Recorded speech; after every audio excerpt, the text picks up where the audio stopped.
बार की बात है, संत सिद्धेश्वर एक टीले पर बैठे हुए थे।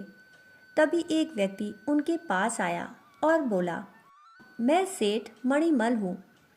मेरा एक मित्र है सुखी राम।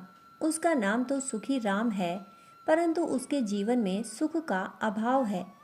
मैंने व्यापार यात्रा पर जाने से पहले अपने मित्र से पूछा था कि मैं उसके लिए क्या उपहार लेकर आऊं, तो उसने मुझे सुख और शांति लाने को कहा।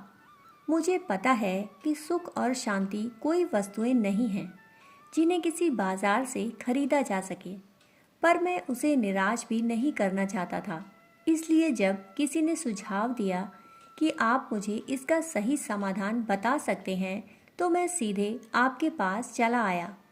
संत उसे कुछ लिखकर देते हुए बोले, मैंने इस कागज़ में आपके मित्र के लिए सुख और शांति पाने का मार्ग लिख दिया है। यह आप अपने मित्र को जाकर दे देना। संत की बात सुनकर सेठ सिर झुकाकर बोला, जी महाराज, मैं ऐसा ही करूँगा। इसके बाद घर लौटने पर उसने अपने मित्र को वह कागज़ थमा दिया। कागज़ में लिखे वाक्य को पढ़कर सुखी राम अत्यंत प्रसन्न हो गया। उसे प्रसन्न देख सेठ मणिमल ने उससे वह कागज़ लेकर उसे पढ़ा।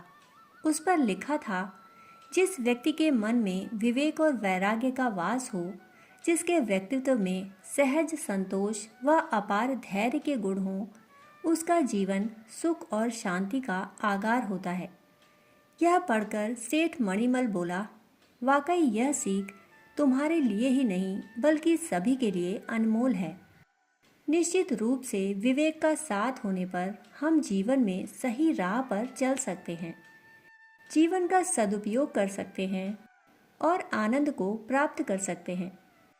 मन में वैराग्य होने पर सही ढंग से मृत्यु का वरण कर इस संसार के मोह माया से मुक्त हो सकते हैं। वैराग्य के अभाव में मन इस संसार में ही अटका रहता है और जीवात्मा की सद्गति उन्नति नहीं हो पाती। विवेक वैराग्य के अभाव में मनुष्य ना तो जीवन को और ना ही मृत्यु को समझ पाता है।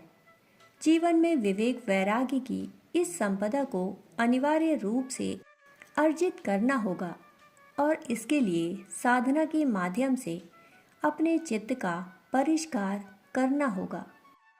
विवेक और वैराग्य मनुष्य के अंदर विकसित होने वाले वे आध्यात्मिक गुण हैं जो उसे इस संसार सागर से पार कराते हैं।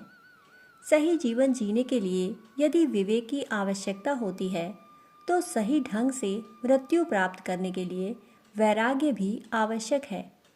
जीवन और मृत्यु इस सृष्टि के अटल नियम हैं। जीवन है तो मृत्यु भी होगी, परंतु विवेक और वैराग्य के अभाव में ना तो मनुष्य जीवन ठीक प्रकार से जी पाता है और ना ही उसकी मृत्यु सही ढंग से हो पाती है। इसी कारण अधिकांश लोग इस संसार सागर से पार नहीं हो पाते, यहीं भटकते रहते हैं। विवेक होने पर व्यक्ति इस सांसारिक माया मोह में नहीं फंसता और वैराग्य होने पर इसका आसानी से त्याग कर पाता है। इसका एक उत्तम उदाहरण संत कबीर के रूप में देखने को मिलता है, जिन्होंने जागृत विवेक के साथ जीवन जिया और वैराग्य के साथ इसे छोड़ पाने में भी सक्षम हो सके। ऐसा ही एक उदाहरण भगवान बुद्ध का भी देखने को मिलता है, जो इन्हीं गुणों के कारण निरासक्ति के साथ अपने राजपद का त्याग कर पाए। चाहे जुलाहे के रूप में कबीर हों या राजकुमार के रूप में भगवान बुद्ध, इस भव सागर से निवृत्ति मात्र इन्हीं आध्यात्मिक गुणों के आधार पर संभव हो पाती है। विवेक का साथ होने पर व्यक्ति जीवन के प्रति सही समझ रख पाता है और वैराग्य भाव होने पर आसक्त नहीं होता।